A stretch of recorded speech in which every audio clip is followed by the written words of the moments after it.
promise to be a lot shorter than what you just watched. I won't take it personally if you've never heard of me. I'm the new senator from the great state of Michigan, where I grew up. I've been in public service my entire life because I happened to be in New York City on 9/11 when the Twin Towers came down. Before the smoke cleared, I knew I wanted to make a life in national security. I was recruited by the CIA and did 3 tours in Iraq alongside the military. In between, I worked at the White House under President Bush and President Obama, 2 very different leaders who both believed that America is exceptional. You can find that same sense of patriotism here in Wyandotte, Michigan, where I'm speaking from tonight. It's a working class town just south of Detroit. President Trump and I both won here in November. It might not seem like it, but plenty of places like this still exist across the United States. Places where people believe that if you work hard and play by the rules, you should do well and your kids should do better. It reminds me of how I grew up. My dad was a lifelong Republican, my mom a lifelong Democrat. But it was never a big deal because we had shared values that were bigger than any one party. We just went through another fraught election season. Americans made it clear that prices are too high and that the government needs to be more responsive to their needs. America wants change, but there's a responsible way to make change and a reckless way. And we can make that change without forgetting who we are as a country and as a democracy. So that's what I'm going to lay out tonight. Because whether you're from Wyandotte or Wichita, most Americans share 3 core beliefs: that the middle class is the engine of our country, that strong national security protects us from harm, and that our democracy, no matter how messy, is unparalleled and worth fighting for. Let's start with the economy. Michigan literally invented the middle class, the revolutionary idea that you could work at an auto plant and afford the car you were building. That's the American dream. And in order to expand and protect the middle class, we have to do a few basic things. We need to bring down the price of things we spend the most money on: groceries, housing, healthcare. We need to make more things in America with good-paying union jobs and bring our supply chains back home from places like China. We need to give American businesses the certainty they need to invest and create the jobs of the future. And we need a tax system that's fair for people who don't happen to make $1 billion.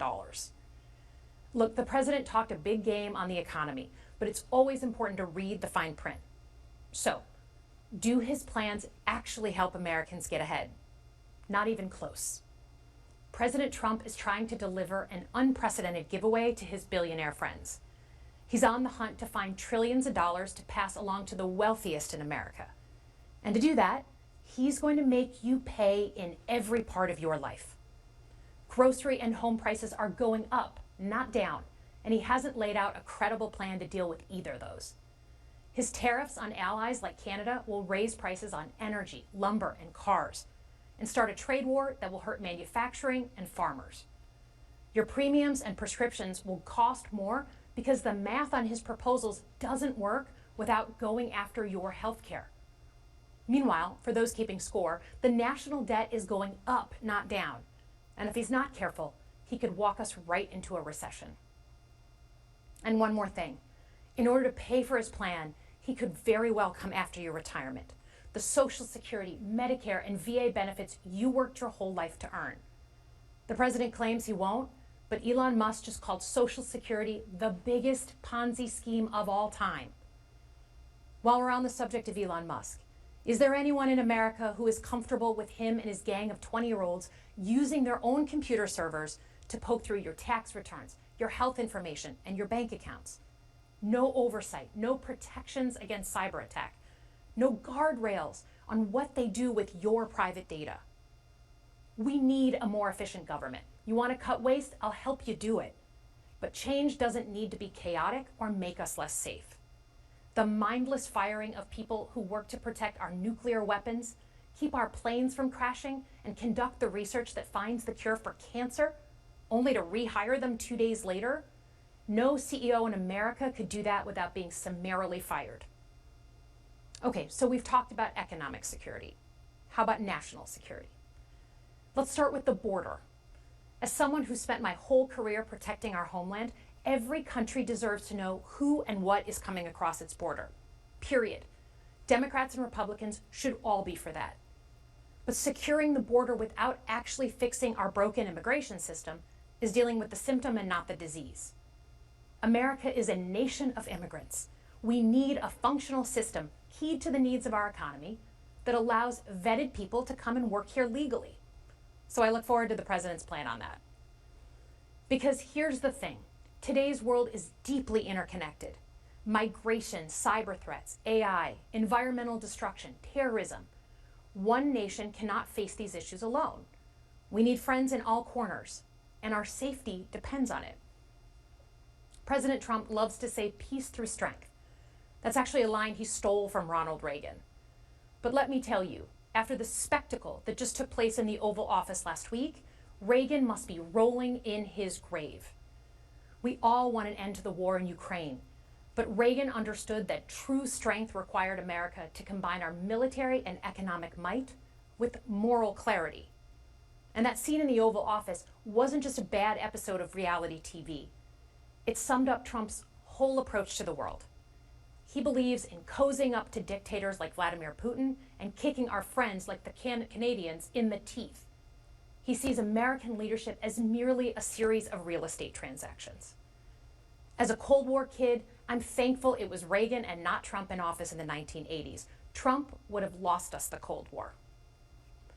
Donald Trump's actions suggest that in his heart, he doesn't believe we're an exceptional nation. He clearly doesn't think we should lead the world. Look, America is not perfect, but I stand with the majority of Americans who believe we are still exceptional, unparalleled. And I would rather have American leadership over Chinese or Russian leadership any day of the week. Because for generations, America has offered something better. Our security and our prosperity, yes, but our democracy, our very system of government, has been the aspiration of the world. And right now, it's at risk. It's at risk when the president decides you can pick and choose what rules you want to follow, when he ignores court orders and the Constitution itself, or when elected leaders stand by and just let it happen. But it's also at risk when the president pits Americans against each other, when he demonizes those who are different and tells certain people they shouldn't be included. Because America is not just a patch of land between two oceans. We are more than that. Generations have fought and died to secure the fundamental rights that define us. Those rights and the fight for them make us who we are. We're a nation of strivers, risk takers, innovators, and we are never satisfied. That is America's superpower. And look, I've lived and worked in many countries. I've seen democracies flicker out. I've seen what life is like when a government is rigged. You can't open a business without paying off a corrupt official. You can't criticize the guys in charge without getting a knock at the door in the middle of the night. So as much as we need to make our government more responsive to our lives today, don't for one moment fool yourself that democracy isn't precious and worth saving. But how do we actually do that? I know a lot of you have been asking that question. First, don't tune out. It's easy to be exhausted, but America needs you now more than ever. If previous generations had not fought for this democracy, where would we be today? Second, hold your elected officials, including me, accountable. Watch how they're voting. Go to town halls and demand they take action. That's as American as apple pie. Third, organize.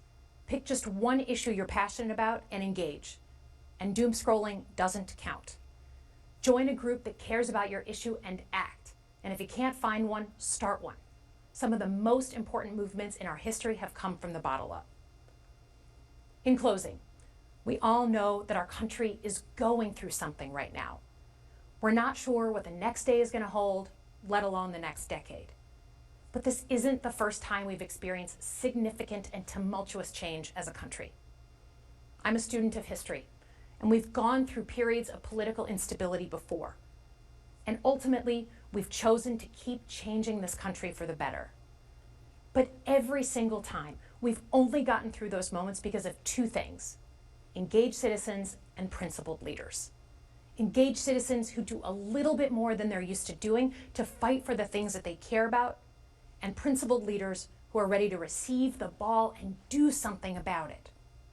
So thank you tonight for caring about your country, Just by watching, you qualify as engaged citizens.